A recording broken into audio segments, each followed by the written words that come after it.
sound. How was it playing with the bub? Oh, with my club, it's different. It's different, but it doesn't restrict me as a football player. I'm still playing the same way I am, and obviously, tackling was a challenge. And sorry, Slacks, come talk to y'all. Anyways, as a tackler though, it's kind of different because you're used to wrapping up, and I don't have the freedom of my wrist or fingers. So, roll tackle is going to be huge this week. Is this something you've worked on a lot previously, roll tackle? Yeah, but this week especially, just putting a hone on it. When we're doing tackling drills, I'll get an extra couple reps at that, just to hone in and make sure, that when the time comes, I'll be able to make that tackle, make that play.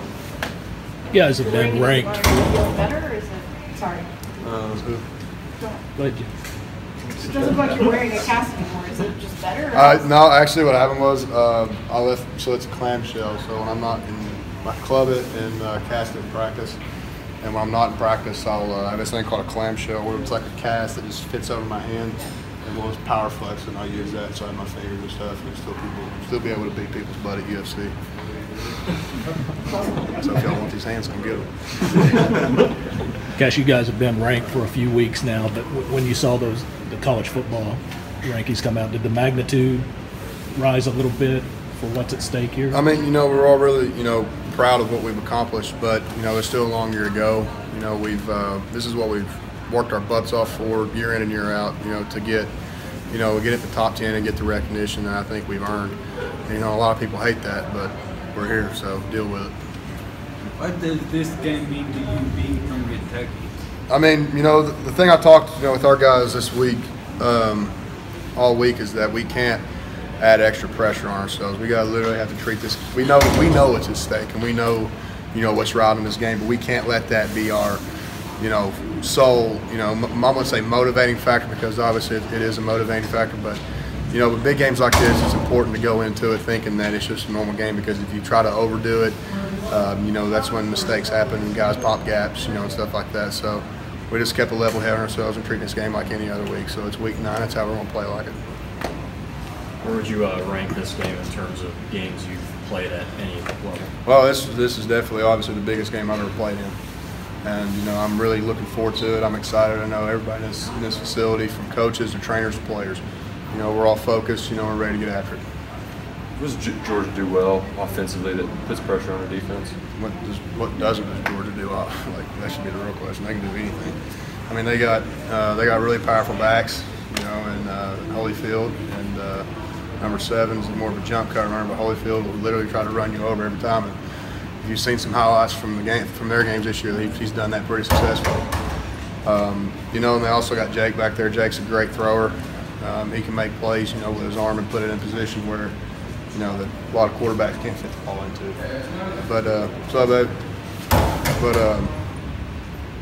It's just a fact to where that we have to come in and play our defense and live up to our defense standard, and not let, the hype of a big time offense, come in and get us out. So that's it. Do you have a chance to really look? I mean, when you look back on last week's game, see no first downs, are you still kind of amazed by that? No, that's our standard. That's what we live up. That's what we expect every time we take the field. We expect to, stop the run, and put the opposing offense in a position where they have to throw to get a first down and get our offense back on the field. So. We held ourselves to a standard, that we gave up too much in the first half, and I'll take a lot of blame for that, because the 2 scoring drives they had, I had a missed assignment. So, leading to that, I'll take those 14 points on myself. So when we came out in the second half, and we made our adjustments in the first half, we said, listen, we got to stop this, stop that, and play our defense. What we've prided ourselves on this whole year, and we came out and did that, and then the results speak for itself. I don't put you on the spot too much, but I don't want to ask you a question. You can answer if you want to. If not, it's fine. You said a lot of people hate where you are now. Who's those people you talking about? I mean, it's just when you look at the national, not you guys obviously because you love us, I think.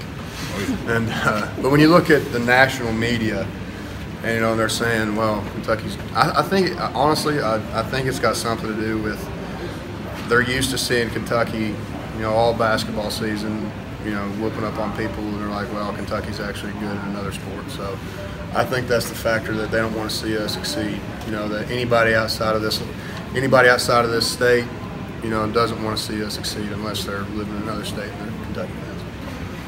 That's good. Veteran Matthew Bradford spoke to you this week. Yes, Matt came and talked to practice yesterday. It was anytime we get somebody like Matt, around, it's great for our guys. It's great for our program.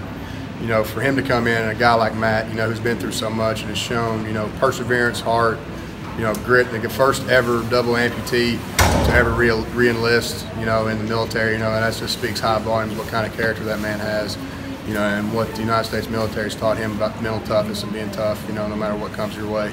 So it was a great message he had for our guys, and I love having Matt around and any other veteran, that comes around to talk to us in practice.